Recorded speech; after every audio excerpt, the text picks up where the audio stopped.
Dependiendo de tu código postal, una gamberrada puede ser un delito que te lleve a la cárcel, una simple equivocación que se solventan abogados caros o un juez comprensivo.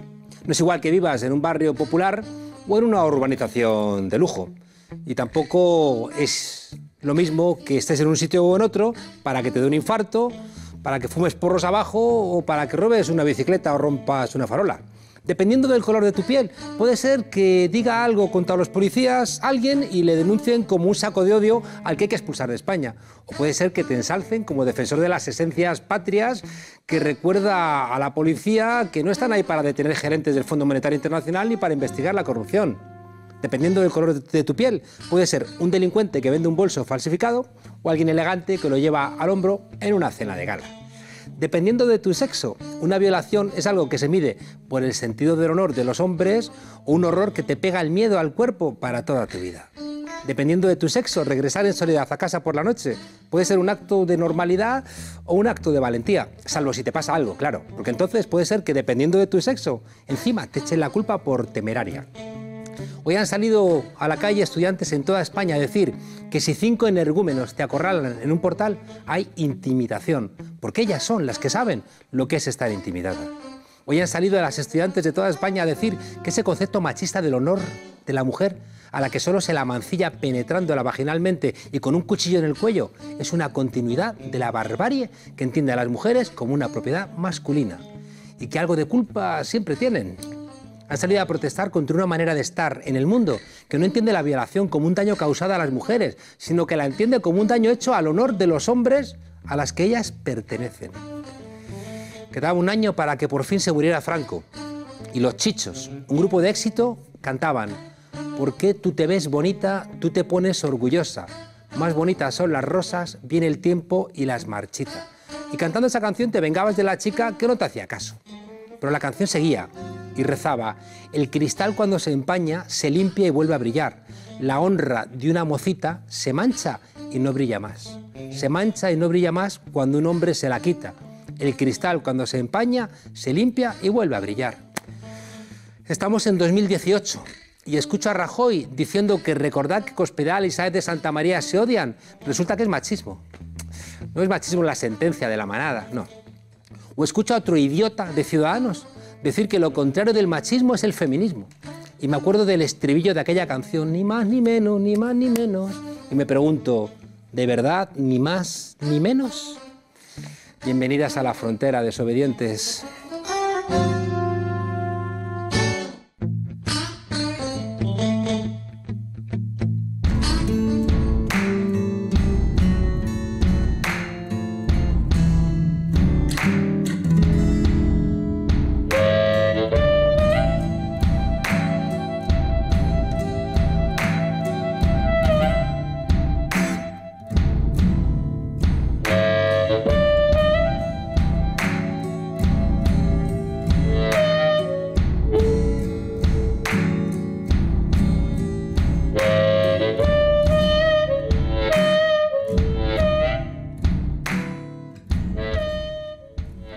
Nuestro invitado escuchó que Walt Whitman se cantaba a sí mismo y le gritó: oye, déjame a mí que yo también quiero.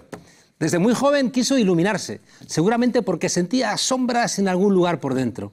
Y como en muchos lugares de España aún no había luz eléctrica, pues vagó para arriba y para abajo con una vela, acercándola a las piedras y también a los papeles. De paso entendió que si le prendía fuego a lo que ardía, la luz purificadora moderaba su sombra, haciéndola más pequeñita. Le gustaría haber perdido un brazo en un duelo como al marqués de Bradomín, pero su celo literario, siempre bajo control, moderó esos excesos. Quizá por eso prefirió hacerse carlista tántrico, feo católico y semental, o era sentimental. Decía Gramsci que hay que combatir a los adversarios políticamente donde son más débiles e intelectualmente donde son más fuertes. Y por eso hoy, en la frontera, tenemos a Fernando Sánchez Dragó. Fernando. Hola, buenas noches, Juan Carlos. Noches. Eres adversario. Adversario. A mí me gustan los adversarios. Ya lo sé. El adversario corre hacia ti, a diferencia del enemigo que se atrinchera y dispara desde lejos. Porque a ti te gusta Carl Jung. Sí, te gusta, no me consta que te gusta. Efectivamente, es uno de mis maestros, a mucha honra. También de Felipe González, que lo visitó en su casa. Felipe González visitó a Carl Jung en su casa. Sí, junto con Helmut Kohl. Pero si Felipe González Me acuerdo. sería un crío, ¿no? No, no, que va a ser un crío. Pues que Carl Jung vivió 90 y tantos. Sí, sí, ya. Sí. Los que pienso vivir yo. Pues haces muy bien. Oye, Dios mío, ¿qué es España? Lloraba por las esquinas Ortega y Gasset y lo llevó después a sus meditaciones del Quijote. ¿Qué es España? Bueno, yo necesité nada menos que los 4 volúmenes de ese libro que tienes ahí El Gárgoles y para Avidis. intentar acercarme a esa respuesta. Mira, la verdad es que España es uno de los poquísimos países del mapamundi, unido a Rusia en esto, que se cuestiona siempre a sí misma, hasta el extremo de que Lain Entralgo en su día escribió un libro que se llamaba España como problema. Esto es rarito, es decir, que un francés no siente Francia como un problema, o un italiano, o un inglés o un alemán, y en cambio nosotros sí. Porque han solventado sus problemas y nosotros seguimos teniendo heridas no solventadas. Bueno, eso se debe a muchos motivos. Tú fíjate que yo que en estos momentos la verdad es que no me siento muy español, que digamos. Sin embargo, el otro día me di cuenta de que había dedicado buena parte de mi tarea literaria a hablar de España, esos 4 volúmenes, que fue un trabajazo tremendo, pero luego escribí una novela, Muertes Paralelas, sobre esta España era buena, era una España oculta, era una España que había permanecido tapada. Pero luego me dediqué a una España mala, que era la España cainita, la España de la Guerra Civil, para reconstruir la muerte de mi padre asesinado al comienzo de la Guerra Civil. Los Muertes Paralelas. Luego salté de ahí a otra España mala, la España hortera. Y si habla mal de España es español. Luego salté a otra España mala, la canción de Roldán, la España corrupta. Y ahora de repente me he dado cuenta de que me falta una España para cerrar el eslabón de esa pentalogía, que sería otra vez una España buena, que es la España heroica. Porque es verdad que dentro de sus infinitos defectos, el español ha sido muy heroico a lo largo de la historia. Sin ir más lejos, en la Guerra Civil fueron heroicos los dos bandos. Déjame que cuestione un poco esa idea porque leyendo Gárgoles y Avidis, releyéndolo para esta entrevista, te gusta Américo Castro, ¿no? Que de alguna manera era como el sensato, ¿no? Frente a otros historiadores que querían insistir solamente en la parte cristiana o en la parte... quizá a veces algunos la judía, ¿no? Mientras que Américo Castro como quería juntar en las tres. Pero Américo Castro seguía adoleciendo del mismo error de todos los orteguianos, ¿no? Que es entender que hay una esencia de España, ¿no? Menéndez Pidal, que era un tipo sensato, en un libro Idea de España del año 49 decía que un tipo de la corte de Don Pelayo se sentiría genial en el Chamberí del siglo XX. Y dices, hombre... Bueno, eso que acabas de decir de Américo Castro lo digo yo también en mi Gárgoles y Avidis, pero bueno, que Américo Castro incorpora a esa esencia de España, por llamarlo de alguna manera, incorpora lo musulmán y lo judío, a diferencia de lo que hace Claudio Sánchez Albornoz, que en cambio para él España es romano-cristiana. Pero que ¿no? sigue hablando de las esencias, ¿no? Y dices, ¿pero qué esencia es esa? ¿No? Bueno, tú de alguna manera intentas... Por eso te digo que... No, yo me distancio ahí. Que os veo orteguianos. Sí, pero... Bueno, yo soy bastante orteguiano. Claro, en el fondo seguís como buscando ahí como algo permanente en el tiempo. Bueno, es un libro interesantísimo que seguro que tú has leído, España invertebrada, de Ortega, donde sostiene que en realidad España no entró nunca en decadencia porque nunca fue grande. Es decir, nunca llegó a vertebrarse. Y es verdad, España no se vertebró. Tú fíjate que la unidad de España nace del matrimonio entre los reyes católicos, Isabel y Fernando, y es por lo tanto una unidad que se forja palaciegamente, se forma de arriba abajo y no de abajo arriba. Cuando muere Isabel la Católica, Fernando el Católico se contrae segundas nupcias con doña Germana de Foix, una princesa centroeuropea, y no consigue tener descendencia, aunque hace todos los esfuerzos posibles. Si hubiera nacido un hijo varón de ese segundo matrimonio de Fernando el Católico, Aragón y Cataluña por una parte y Castilla por otra se hubieran vuelto a separar, con lo cual estaríamos en un país completamente distinto al que estamos en estos momentos. De hecho, tú lo matas en el libro por tomarse un ungüento de testículos de toro. Yo no, lo matan Mártir de Anglería y Galindo de Carvajal, que eran los dos cronistas oficiales de la corte de los Reyes Católicos. Se lo llevaron a un pabellón de caza en Carrioncillo de los Condes para encerrarlo allí con su mujer y que estuviera folgando con ella todo un fin de semana. Le atizaron un potaje frío de testículos de toro y palmó el pobre. En fin, hay una cosa que sí que permanece en la historia de nuestro país y que es lo que genera, creo que también la gran discusión historiográfica en el siglo XIX, que es la Inquisición. Bueno, hombre, la Inquisición, claro, la Inquisición se mantiene efectivamente hasta muy avanzado el siglo XIX. Lo que pasa es que la Inquisición fue una importación de Europa. En Europa es donde nació la Inquisición, lo que pasa es que en España Italia, ¿no? Pero realmente... En España, por ejemplo, claro, en Europa somos los jefes de la Inquisición, que es contra las brujas. En España no. En España no se persiguió prácticamente a las brujas y en España se convirtió en un instrumento de limpieza de sangre, fundamentalmente frente a los judíos. Bueno, y un instrumento político, marranos, ¿no? Etcétera. Bueno, naturalmente un instrumento político, sí. Claro, te lo planteo esto porque la Inquisición de alguna manera explica esa intervención, ¿no?, de lo religioso en la política española de siempre. La Inquisición implica también ese atraso, ¿no?, secular que hemos tenido en el desarrollo científico. La Inquisición explica de alguna manera ese inmovilismo, ¿no?, de la monarquía española. Y por tanto, la Inquisición se convierte en un espacio que apunta directamente a los reyes católicos como responsables también del atraso de nuestro país. Sí, sí, tienes razón en todo lo que dices, vamos, lo suscribo. Entonces ahí no vamos a discutir. Sánchez Dragó dice que la Santa Inquisición no funciona. Sí, no me gustan las Inquisiciones. Solo me gustan las Inquisiciones de Borges. Ya sabes que hay un libro de Borges. Planteas que somos un país que no ha podido expresar su originalidad porque siempre le tocó la invención ajena.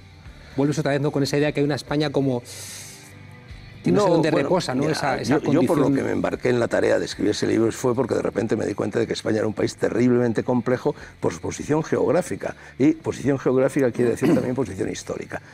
Prácticamente en España terminaba el mundo conocido en la época de Roma, era la última Thule, más allá se abría el Hades, el océano de tinieblas. Y entonces el Finisterrae, ¿no? El Finisterre, claro. Entonces resulta que España está situada entre África y Europa, y al mismo tiempo entre el Mediterráneo y el Atlántico, con lo cual se convierte en una encrucijada. Al principio de oposición entre el logos europeo, la razón helénica, la razón pagana y la pasión africana, y luego por otra parte cuando se descubre América se convierte el choque entre la cultura clásica, que es la del Mediterráneo, y la cultura moderna que nos va a llegar del continente recién descubierto, ¿no? Entonces, bueno, todo eso, claro, y al mismo tiempo por aquí pasan todos debido a esa índole de encrucijada geográfica. Pasan los griegos, los fenicios, los cartagineses, los romanos, pasa todo bicho viviente, ¿no? Y bueno, eso, claro, introduce como en casi todos lados. No, pero no tanto, no tanto. ¿No? Es decir, en España se produce una efervescencia de levaduras a veces que chocaban entre sí.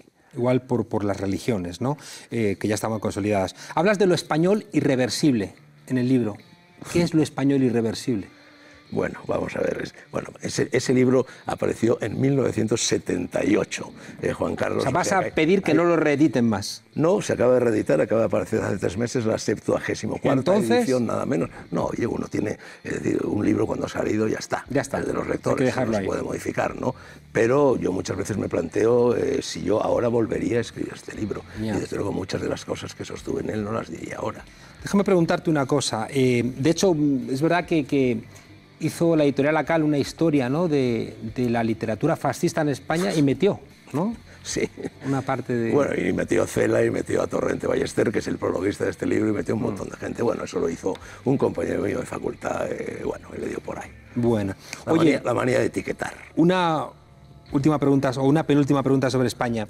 ¿Por qué los que reclaman siempre España y se les llena la boca de España son, por un lado, los que van con la banderita de España como Costa a declarar por haber robado dinero a los españoles, ¿no?, como en Valencia, o son gente que históricamente, en nombre de España, nos han querido españolizar literalmente a hostias? Bueno, estás hablando con una persona, Juan Carlos, que el día en el que España entró en la Unión Europea, que en realidad era un mercado común en aquel momento, no tanto, envió un telegrama al ministro de Justicia pidiéndole el estatuto de apátrida.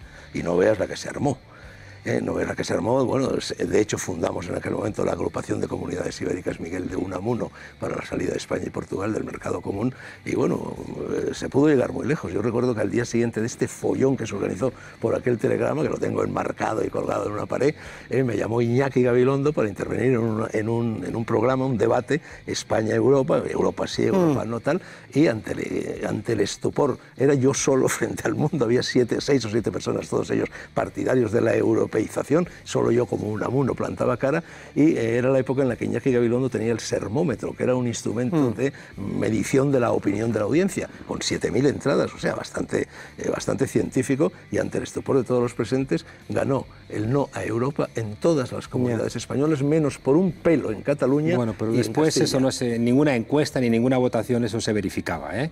Es decir, que España es muy eurooptimista y muy euroignorante. A diferencia de lo que sucede en otros somos países demasiado europeos. Porque en estos eurooptimistas. momentos Alemania, Francia, Italia, no digamos ya Dinamarca, Holanda, Croacia, ¿Por qué te preguntaba Ucrania? esto? Te preguntaba esto porque la gente que reclama a España, algunos amigos tuyos, ¿no? Son por un lado, ¿no?, los que, ya digo, llaman siempre a fuerzas, estoy pensando desde Fernando VII, Franco, históricamente más atrás, ¿no?, los obispos y los nobles visigodos que llamaron a los árabes, Esa gente que reclama España, España, España, España, después son gente que necesita exterminar una parte de los españoles respecto de su idea de España, ¿no? Bueno, no sé de qué amigos míos hablas, pero en cualquier caso... De Aznar, por ejemplo. En cualquier caso, pregúntaselo a ellos. Vale. Ahora iremos a eso. Una última pregunta. Los toros aparecen como un elemento que tú vinculas, ¿no? Bueno, ha sido un elemento de la unidad de las distintas culturas españolas, es verdad. Planteas que incluso, ¿no?, cuando se murió, ¿no?, Santa Teresa... Bueno, se celebraron en los... Efectivamente. Pero bueno, fíjate que el Vaticano prohibió, excomulgó a quienes iban a las corridas de toros. Claro, pero lo que quería trasladarte es que hay una... Te diría que el grueso de la juventud española le gusta a este país, no ve en los toros, en la fiesta de los toros, ningún tipo de elemento virtuoso. Hablan idiomas, se respetan a sí mismos más que sus abuelos y abjuran, ¿no?, de esa vinculación de España con matar toros. Bueno, preguntas, Juan Carlos, prácticamente casi el mismo día en el que empieza la Feria de San Isidro y nada menos que 600.000 personas van a pasar por la Plaza de Toros de las Ventas en esas fechas, muchos de ellos jóvenes. Yo te invité el año pasado, ¿recuerdas? Sí, y te dije que te agradecía la invitación, pero por mi sensibilidad con los animales. Nadie tiene más sensibilidad que yo, pero no nos encenaguemos en esto, los animales. Para mí los animales son sagrados, pero te iba a decir que si hubieras venido, hubieras aceptado mi invitación, quizá te habría sorprendido la cantidad de jóvenes que están. Y diría de que de esos 600.000 que van, seguramente que 400.000 son extranjeros, no, que van una vez, casi ningún, turistas. No, señor, casi ningún extranjero. No vas a encontrar extranjeros en la Feria de San Isidro. ¿Pero hay turistas? Poquísimos, poquísimos. Los turistas apenas van a los toros. Te lo decía porque hay otras culturas que adoran a otros animales y no los torturan. Porque la Plaza de Toros se tortura animales. Vamos a empezar a discutir sobre si los toros son tortura o no. Mira, todo lo que tú puedas decir, yo ya lo he oído, y todo lo que yo pueda decir, tú también lo has oído. Es una discusión inútil, cada uno va porque no te voy a convencer. No, ni yo a ti. Ni siquiera... Entonces, si se supone que del debate tiene que... Ahora, ¿no?, que tienes que mirar... Todos tus esfuerzos con empatía y amor al mundo serán inútiles. La corrida de toros, como dice Boadella, es un homenaje al toro, lejos de ser tortura. Yo pido a todo el mundo que nos está escuchando que nunca me hagan un homenaje parecido a ese homenaje que Sánchez Dragó hace a los toros. Pido encarecidamente... No te lo van a hacer, pues no eres toro. Gracias. Bueno, los fascistas torearon a republicanos después de la guerra. Vamos a cambiar de tema. Jamás quedó demostrado ese episodio de la Plaza de Toros de Badajoz. Ya. Pero bueno, tampoco vamos a enredarnos en eso. Un país, Fernando, son sus habitantes. Y la mitad de los españoles son mujeres. Y buena parte de las mujeres de este país llevan meses saliendo a la calle empujadas por algo que podemos identificar como una nueva ola feminista. ¿Están equivocadas estas mujeres? Mira, siempre se ha hablado de la guerra de los sexos y en estos momentos la guerra de los sexos se ha reproducido de una forma verdaderamente muy inquietante. Yo no quiero opinar sobre un asunto tan delicado y no quiero opinar porque en España no hay libertad de opinión. En España hay libertad de impresión y teóricamente de expresión, pero para que haya libertad de opinión tiene que ir acompañada, cuando alguien expresa una opinión, tiene que ir acompañado del respeto. Entonces, en este momento en España no se respetan las opiniones ajenas, por lo tanto es un asunto muy delicado, sobre el cual yo voy a escribir el próximo domingo en mi columna del Mundo y yo hasta ahora no me he pronunciado. En cualquier caso, yo creo que, puesto que los hombres y las mujeres son, bueno, formamos parte de, en fin, de una misma especie, pero al mismo tiempo somos muy diferentes. Los hombres de las mujeres, ya sabes, los dos hemisferios del cerebro, el uno los números, el otro las letras, el uno las razones, el otro las emociones, el uno la capacidad de análisis. ¿Qué crees que eso es más biológico que cultural? Etcétera. Hay una diferencia biológica notable y entonces yo creo que, puesto que estamos condenados, puesto que la mitad de la humanidad son mujeres y la otra mitad son hombres, bueno, que deberíamos hacer todo lo posible para entendernos y no para desencadenar guerras. En vez de una condena que sea como un encuentro, ¿no? ¿Alguna vez has planteado que el feminismo es una catástrofe para la humanidad? Bueno, vamos a ver, mira, a mí me gustaría distinguir entre... yo solo me hago responsable de lo que escribo. Ajá. Porque cuando yo escribo, estoy tranquilito, delante de una mesa, reflexiono, medito, ajusto... ¿Has escrito feminazi alguna vez también? No lo he inventado yo. ¿Pero lo has escrito? No estoy seguro de haberlo escrito, no creo. No creo. ¿En algún artículo? Feminazi, no. Expresado muchas veces. No lo recuerdo, en cualquier caso. Expresado muchas veces. En cualquier caso, en cuanto, es decir, todo lo que sea un integrismo merece el calificativo de nazismo. Y entonces hay integrismos por todas partes. Lo hay en la izquierda, lo hay en la derecha, lo hay en las feministas, lo hay en los machistas, lo hay por todas partes, lo hay en las religiones, por supuesto. ¿Pero crees que lo contrario del machismo es el feminismo? Como este señor de Ciudadanos de Extremadura? Mira, yo vivo por completo ajeno a cualquier cosa que termine en ismo o a cualquier cosa que termine en ista, ¿no? Entonces, salvo el Sánchez Dragonismo. No, no, no es verdad. No es verdad, no. Yo estoy cansadísimo de ser Dragó. Estoy deseando dejar de ser Dragó. Tú sabes lo cansado que es ser Dragó, 81 años que tengo ya. No, que vos, dragonismo. Yo me pongo en tu pie y debe ser agotador. Dragonismo ninguno, efectivamente, muy agotador. Debe ser agotador. Pero quiero decir que yo, el ismo significa grupo, significa rebaño, significa grey. Yo no soy hombre ni de grupo, ni de rebaño, ni de grey. Así que esos son etiquetas que no tienen nada que ver conmigo. Fernando, has hecho 3 afirmaciones que yo creo que son desafortunadas. Afirmaciones, algunas las has escrito, ¿no? Que seguramente lo que querían era agitar, ¿no? Pero son difícilmente defendibles, incluso creo que como literatura, ¿no? Dijiste en alguna ocasión que las criadas eran bienvenidas porque así aprendimos a follar, porque ellas estaban disponibles en las casas. Dijiste que habías tenido experiencias con menores bastante menores y dijiste de las prostitutas bajo el franquismo, lejos de empatizar con ellas, que fueron de una gran ayuda en una España clausurada porque eran una válvula de escape.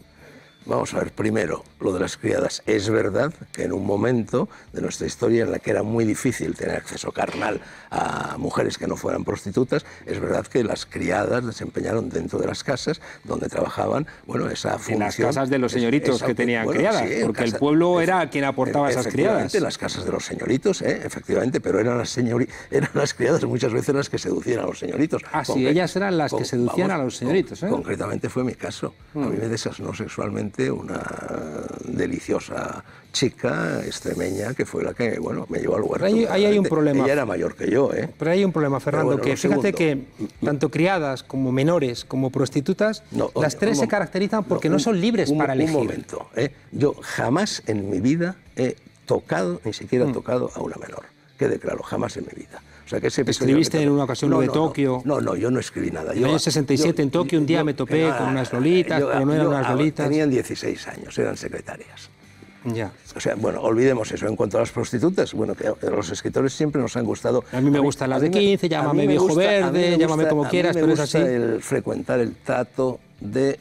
Es decir, me hubiera gustado ir a los antiguos burdeles. Los escritores iban continuamente a los burdeles. Allí se reunía la sociedad. Pero eso no les hacía buenos. Gente. No, ni buenos ni malos. Es decir, a mí nunca me ha gustado ir de putas. Yo apenas en mi vida, a pesar de que por generación debería haber ido muchas veces de putas, es rarísimo. Yo he ido muy poco de putas, pero en cambio me ha gustado hablar con las putas. Las putas son personas cargadas de vida, son personas interesantísimas para ese laboratorio de experiencias vitales que es, son las ¿Y eso no debiera traducirse una empatía por una situación donde, repito, son personas que no tienen la misma capacidad de elegir que tienes tú, ¿no? Bueno, ¿Y quién te ha dicho que yo no tenga empatía con las putas? Te estoy hablando bien de ellas, precisamente.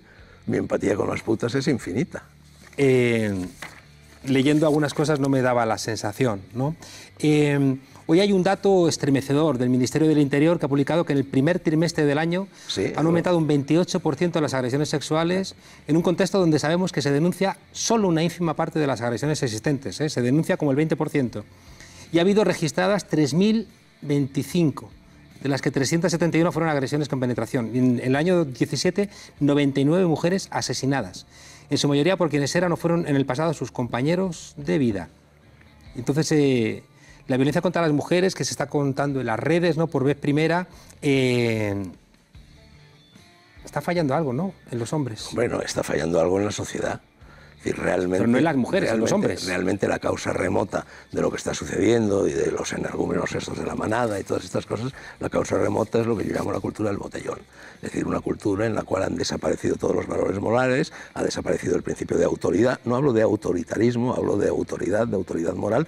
Entonces el todo vale, en fin, es este relativismo y entonces ahí, como un fruto pocho de todo esto, emerge esta agresividad hacia las mujeres. ¿No colaboramos cuando de alguna manera queremos convertir en literatura todo esto? Cuanto más hablemos en televisión de estos problemas, más casos como esos que has citado habrá, porque en este momento se produce constantemente un mimetismo de las cosas que aparecen en televisión. La gente, en esta época delirante que estamos viviendo, con tal de salir en televisión, está dispuesta a hacer cosas verdaderamente disparatadas y horrendas. Pero fíjate que las mujeres lo que están haciendo es lo contrario, ¿no? Entonces, si siguiéramos esa lógica, Fernando, lo que ha puesto en marcha, ¿no?, Virginia de Público y Cristina Fallarás, ¿no?, de ese Cuéntalo, habría que silenciarlo. Bueno, el otro día silenciarlo yo no lo he silenciado jamás. El otro día tú participaste en uno de esos encuentros eleusinos de carácter filosófico que yo organizo y estabas tú y Cristina Fallarás. Pero por eso digo, pero estoy planteando que en ese cuéntalo, es decir, esa invitación a las mujeres a que cuenten, ¿no?, las agresiones sexuales cotidianas, incluso en el seno familiar, tienen que callarse.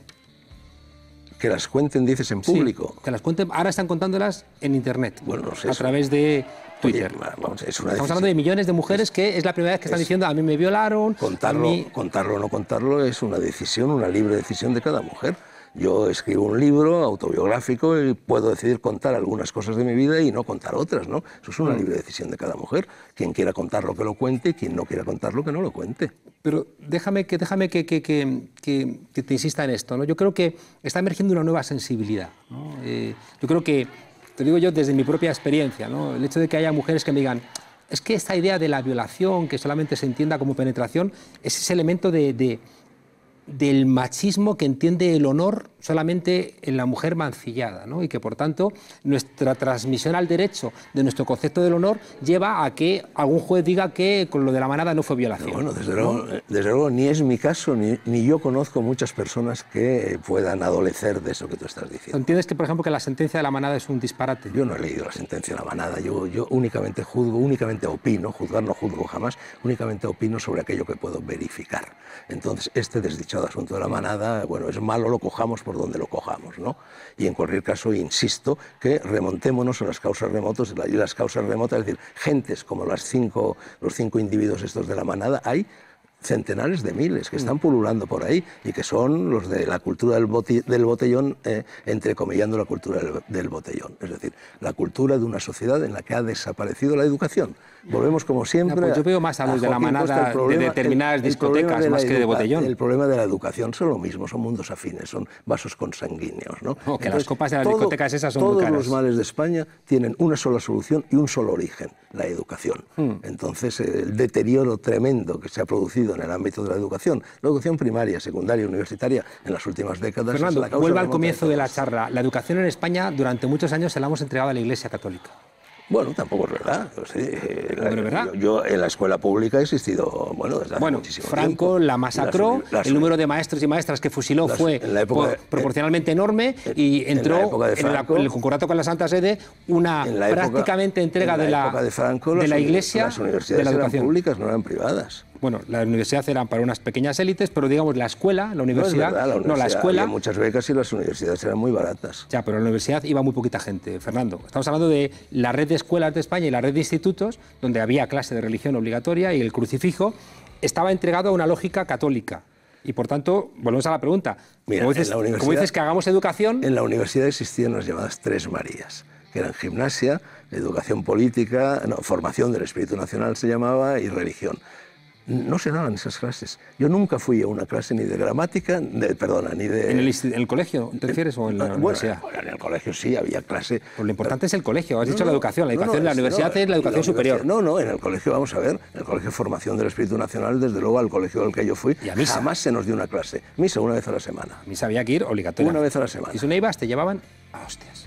No, por tanto, bueno, esa es mi experiencia. Y en mi experiencia sí que me llevaron a hostias. Cuando dije que no quería ir a misa, me llevaron a hostias. A mí nunca me llevaron a hostias Entonces, a misa. Pero intentaba, por eso te decía, regresar un poco a esa idea de España, el papel de la religión. Decía Marichal que el problema de España era la centrada espiritualidad, sobre todo el papel, ¿no?, de la Iglesia Católica en nuestro país también como sustentadora de la monarquía. Y fíjate que es curioso que las tres grandes instancias que han sustentado a España, que son la monarquía, el ejército y la religión, no son especialmente feministas. ¿Qué tal si nos remontamos al origen etimológico de la palabra religión? Hay dos hipótesis, no se ha demostrado nunca de dónde vienen, y las dos son igualmente interesantes. Una es religare, volver a unir lo que inicialmente estuvo unido y se separó, y eso me parece que es, en fin, algo muy positivo, ¿no? Y el otro, rileggere, releer, es decir, releer la vieja sabiduría, los viejos filósofos, en fin, todo lo que ha constituido a lo largo de los siglos la tradición. La tradición, que viene de tradicio, como sabes, significa entrega. La tradición es lo que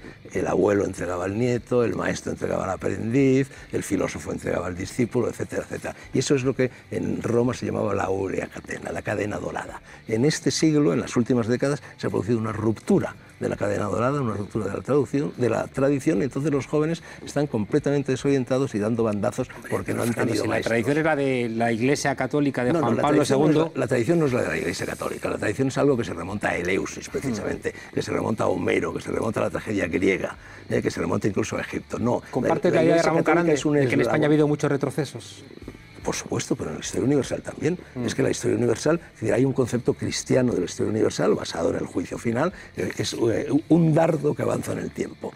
Y en cambio hay otro concepto que es el oriental, donde no hay una creación ex nihilo del mundo y tampoco hay un final del mundo, una batalla de Armagedón, y entonces ahí la historia es circular, es cíclica. Es lo que decía Azorín, vivir es ver volver. Y efectivamente estamos viendo volver muchas cosas. Fernando, de Aznar entramos en un tercer bloque. Dijiste de Aznar que era un lector de temple excepcional.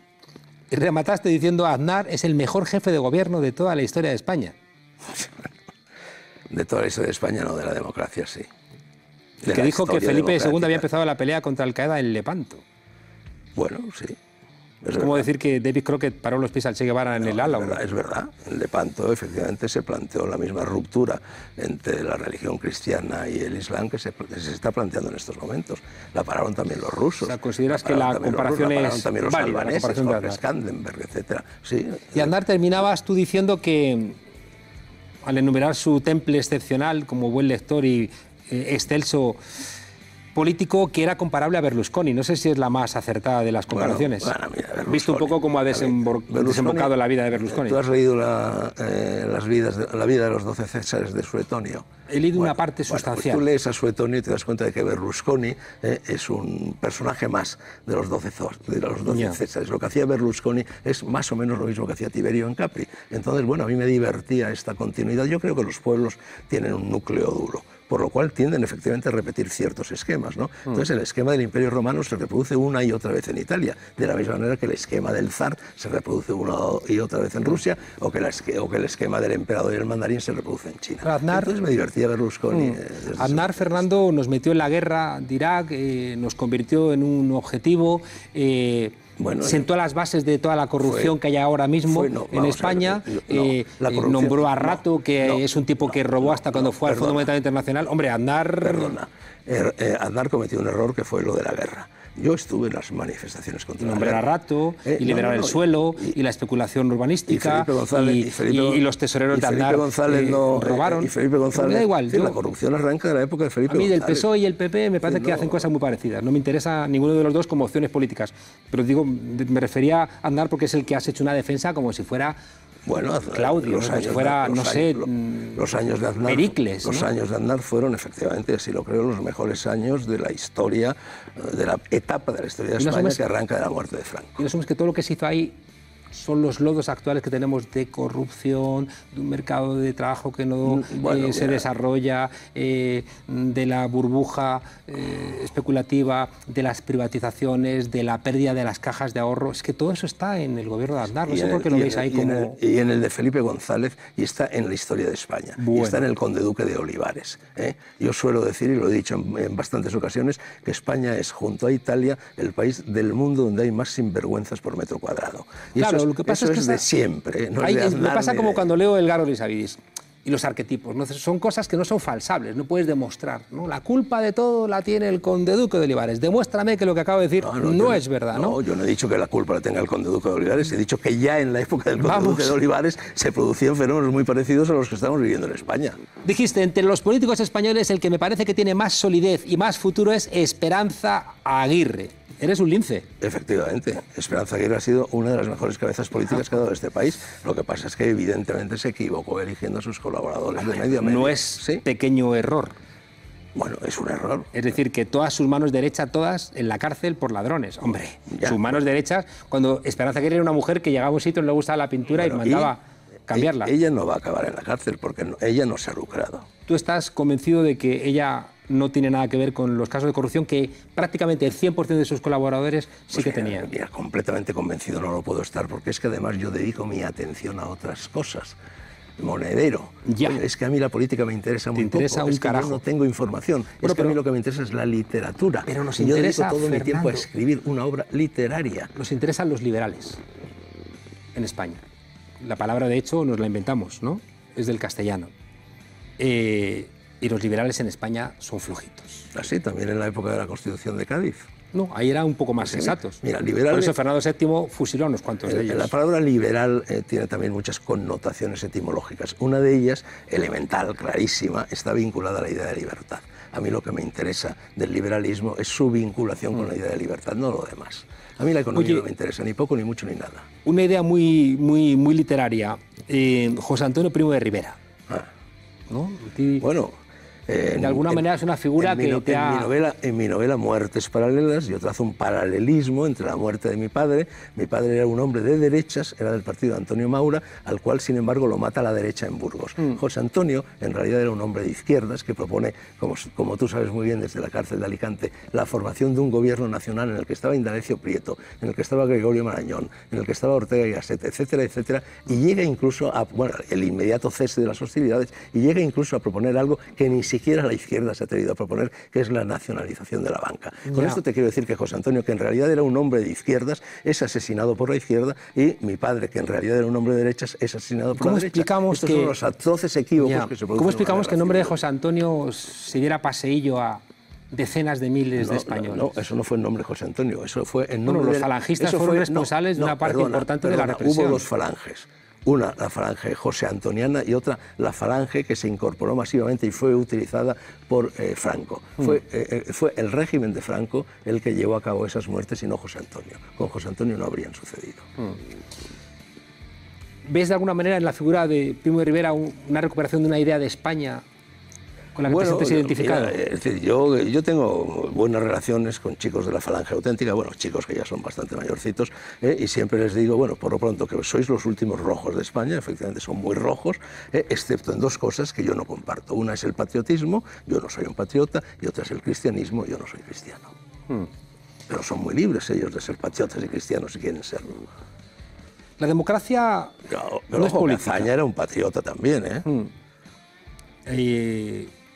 Yo no tengo idea con la patria, si la patria es, no sé, cuidarnos entre nosotros, si la patria es sentirnos orgullosos de los mejores gestos, ¿no? De los mejores de nuestro pasado, ¿no? Esa patria no es un problema. Monedero, yo no tengo ni Dios, ni patria, ni rey. Salvo Fernando Sánchez. No, Fernando Sánchez Dragó, ¿qué va? Nada, Fernando Sánchez Dragó es uno más. La democracia. No te veo yo muy convencido a ti de la democracia, en el sentido de que... De la democracia por sufragio universal no estoy convencido en absoluto. Porque el voto de todo el mundo no vale lo mismo. No, efectivamente. Dices que la gente que ve telebasura... Efectivamente, no. Yo soy partidario de la democracia ateniense. Tú ya sabes que en la democracia ateniense tenían derecho a voto los ciudadanos. O sea, que para ti... Los aristoi. ¿Quiénes eran los aristoi? ¿Los aristócratas? No. Eran las personas que habían superado un examen durísimo que era la paideia. Te veo coherente. ¿Me dejas terminar? Por supuesto. Estas eran las personas que por lo pronto tenían conocimiento de causa. En segundo lugar, tenían un interés por la cosa pública. Y en tercer lugar, creían que había personas que, debido a su desinterés por la cosa pública y al hecho de que no se hubieran sometido al férreo examen de la paideia, tenían que ser misericordiosamente gobernados. Pero no tenían que tener voz y voto en los asuntos de la República. Yo creo que eres coherente, porque la Grecia clásica, que te sirve de modelo, no votaban las mujeres. Por tanto, de alguna manera... Yo les hubiera dado el voto a las mujeres. Pues ellas te lo agradecerían, que hubiera sido tan benevolente. Pero yo no soy Pericles. Serías tan benevolente. El problema es que, claro, cuando tú dices que no le darías el voto a los que ven determinados programas, también puedes decir, ya, pues tampoco yo le daría el voto a los que leen los libros de Fernando Sánchez Dragó. Eres mosca cojonera. ¿Y cómo nos ponemos de acuerdo, ¿En qué, a ver, camarada? ¿Qué es lo que has dicho? Que si tú dices que yo no le daría el voto a los que leen los libros de Monedero, y yo, pues yo no le daría los votos a los que leen los libros de Fernando Sánchez Dragó. Yo alguna vez, en broma, por supuesto, esto era una broma, dije que a la hora de votar se debía someter a las personas que iban a votar a una prueba en la que demostraran que habían leído el Quijote. Has dicho que la ley de memoria histórica es una mandanga. La ley de memoria histórica reabre viejas cicatrices, viejas heridas. Es decir, por lo pronto la memoria histórica, eso no existe. ¿Qué es la memoria histórica? La historia es, por definición, memoria en sí mismo, y la memoria, en cualquier caso, la memoria de cada persona es selectiva, y cada uno recuerda las cosas de distinta manera. La memoria histórica es la conciencia colectiva hurtada por el relato oficial de la memoria. No, es que la conciencia colectiva no es colectiva. Es que habrá media España que la suya ese relato histórico, y habrá otra media España que no lo hace. Y de hecho es así. ¿Te parece que es una mandanga? A los libros que se han escrito sobre la guerra. ¿Te parece que es una mandanga que una abuela pueda enterrar a su padre que estaba en una cuneta o que está al lado de su asesino, ¿no?, en el Valle de los Caídos. ¿Crees que eso es una mandanga? No, ¿Crees que...? Yo no he dicho nunca, no he utilizado nunca la palabra mandanga. Cualquier persona tiene derecho a enterrar a sus muertos. Pero has dicho que la ley de memoria histórica es una mandanga, y la ley de memoria histórica es la que permite enterrar a los muertos. Tú sabes, yo he ido ayer Sí. al archivo de memoria histórica de Salamanca a buscar datos sobre mi padre. Fernando, pero tú no eres la medida del mundo. Estoy intentando encontrar el cadáver de mi padre, Sí. o sea, qué mal podría haber dicho eso que tú me Pero la ley de memoria histórica, en esa rabia que tú tenías frente a lo que casi cualquier cosa que hacía Zapatero, y la ley de memoria histórica... Perdona, yo si hay algo que no soy es rabioso. Bueno, yo estoy siempre de buen humor, siempre contento, estupendo. siempre sonriente. La rabia me es ajena por completo. La ley de memoria histórica, de alguna manera, os ha enfurecido a muchos, aunque no tengáis rabia, pero y habéis disparado mucho contra... Y luego uno que es bastante más tontorrón que vosotros, que es Pablo Casado, repite, ¿no?, lo de las batallas del abuelito, el Carca. Pero a mí me emociona ver una abuela... Pablo Casado es uno que lleva toda la vida y viene a regenerar al PP de Madrid.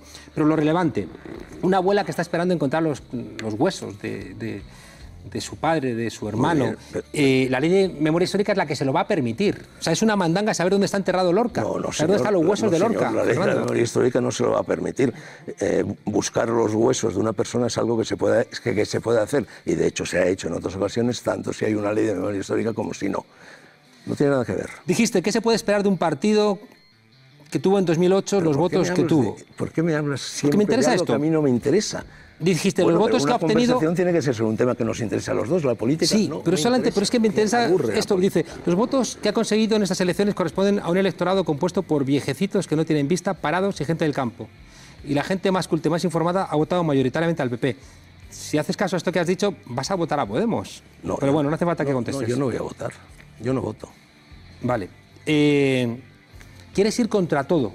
Como una actitud... Como uno. Bueno, pero eso es una... valleinclanesca. Es una actitud valleinclanesca, literaria, una Pero muriana. le gustas mucho más a la derecha que a la izquierda. Te equivocas. Te equivocas. La izquierda me la tiene jurada, pero la derecha también. Pero te invitan a presentar informativos en Telemadrid, van a tus libros... Yo he hecho programas de televisión con el Partido Socialista, con el Partido Popular y con cualquier partido. Pero un telediario solo con el PP. No era un telediario, era un diario de la noche personalizado. Y no tenía nada que ver con la política, y de hecho yo no hablé nada de política en ese programa. Fernando, para terminar, ¿nos debe dar miedo la muerte? No, la muerte, lo lógico es que nos inspire respeto, por supuesto, y curiosidad. Esa es mi actitud ante la muerte, respeto y curiosidad. Tengo ya mi tumba preparada, en un rincón del cementerio de Castilfrío. No da más paz. Este verano voy a preparar la lápida, con un epitafio. Esté preparadita allí porque no quiero dar trabajo. Solo falta que me digas, basta de hablar de mí, dime qué opinas de mí. La muerte...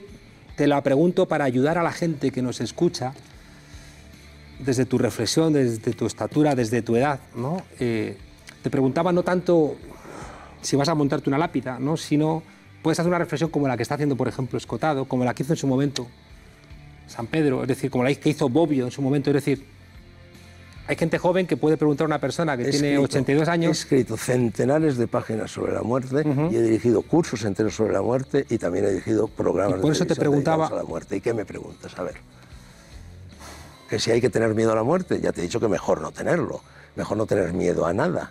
Ya sabes que yo cito muy a menudo esa frase de Krishnamurti que dice, haz lo que temes y el temor desaparecerá.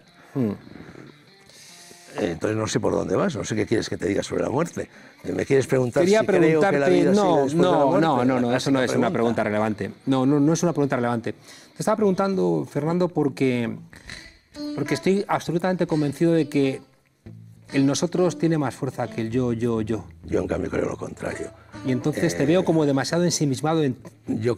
Yo creo lo contrario. Yo, y está en mi primer volumen de memorias, divago bastante sobre el asunto, leí El manantial de Ayn Rand, que luego inspiró una película con Gary Cooper, etc. Y hubo una frase que me impresionó mucho y que en mis años de militancia comunista los camaradas me echaban en cara, es verdad, mi afición a aquella frase. La frase de la novela de Ayn Rand decía, para decir yo te amo, primero hay que aprender a decir yo. El yo es lo contrario del ego. Lo que pasa es que en algún momento... El ego son los ismos, el ego son los istas.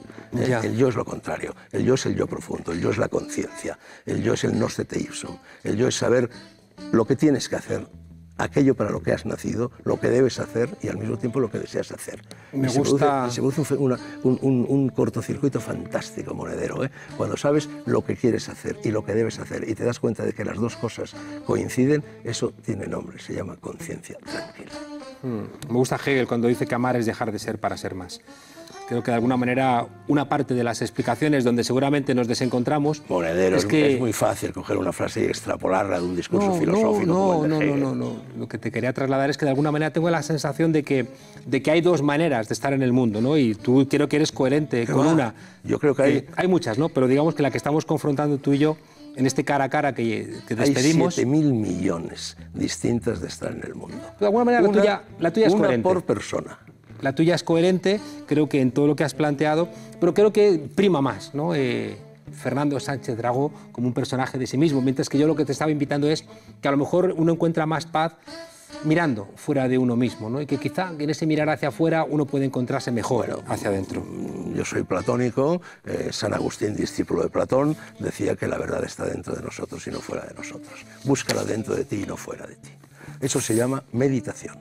La más alta experiencia que pueda cometer un ser humano. También la más alta experiencia, no solo de conocimiento, sino de felicidad. Pues muchísimas gracias por compartir con nosotros. Y Juan Carlos. 82 años. 81. 81 años de sabiduría, de desencuentros y seguramente de provocaciones que, por lo menos en mi caso, siempre me ayudan a reafirmarme. ¿Me dejas que te diga algo más? Por supuesto, terminas tú. Jamás en mi vida he hecho ni dicho nada por provocar. Detesto que se me llame un provocador, lo detesto. Te doy mi palabra de honor porque un provocador es un impostor. Es un señor que falsifica su discurso para inducir una determinada respuesta en el interlocutor. Otra cosa es tener ideas provocadoras. Yo admito que tengo ideas provocadoras, pero no soy un provocador. Bueno. Pues así queda dicho, desobedientes.